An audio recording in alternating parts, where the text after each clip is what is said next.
Welcome back to Cheddar's Opening Bell, everyone. President Trump returning from Arizona after visiting the border wall and hosting a small rally for students. This as his challenger, Joe Biden, leads in national polls now by double digits.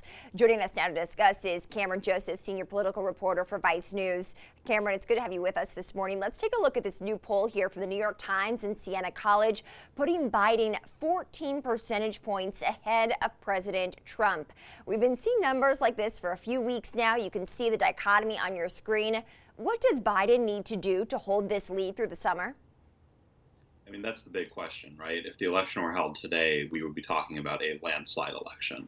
And I think that there is a real possibility that we are looking at a landslide. I know that a lot of progressives and Democrats are very wary and have some PTSD after 2016. Obviously, things can move around a lot from here on out. And, we see how fast politics can change, right? 4 months ago, we were just finishing up with Donald Trump's impeachment, and Bernie Sanders was still Democratic frontrunner for about a 2-week period before Biden set up the nomination. Obviously, coronavirus changed the world. So never say never. Things are still relatively early, but when we're looking at a pandemic coupled with the major economic recession, possibly depression that we're looking at right now, it's hard for me, at least at this moment, to see how the fundamentals can dramatically shift. Now, the election itself is just engaging. Largely, it's, folks are starting to tune in a little bit later than they usually do.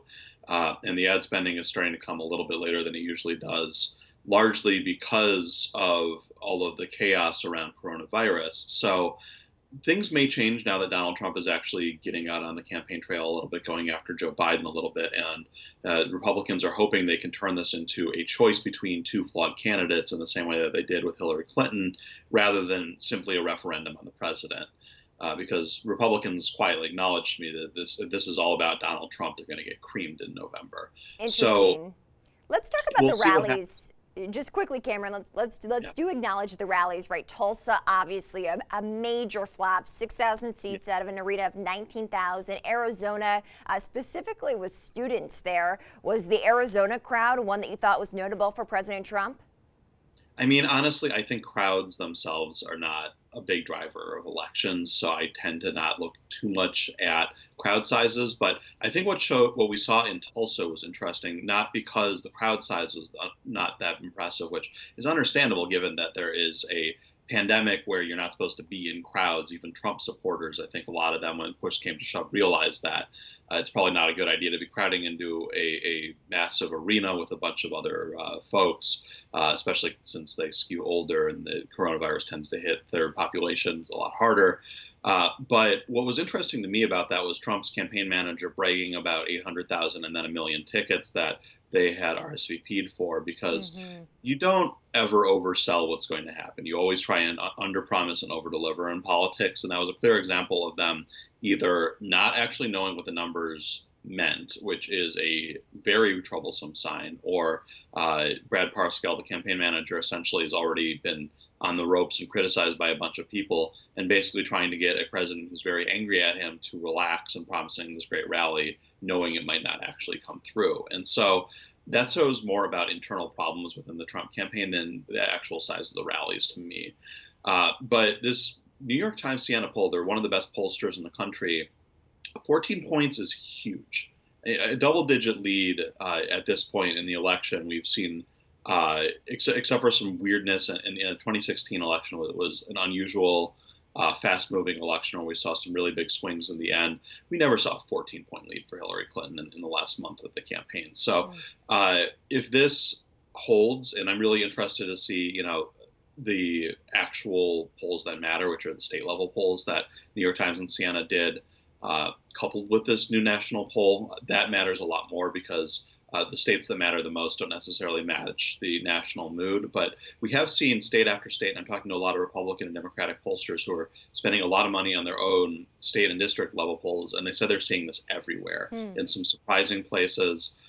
Joe Biden is neck and neck with Donald Trump in places like Texas, Ohio, Iowa, Georgia, states that if he's winning them or competitive in them, this is a blowout on the actual election night, or possibly the week of election, because we're dealing with so many write-in ballot or late mailing ballots that it may take a while for some of the states like Arizona that really matter to count their ballots. But it's Let's right now, it's a big blowout. Yeah, I mean, those numbers extremely notable, Cameron. I do want to talk about what's driving it, right? What is behind the surge that we've seen for Biden by 14 percentage points here in this latest poll? Women increasingly supporting Biden and non-whites. And that does seem to go with the expectation that Trump has not delivered on the economy and didn't contain the coronavirus, which impacted the economy first and foremost. And second, and just as important, right, is the unrest that we've seen in this country and how President Trump has continued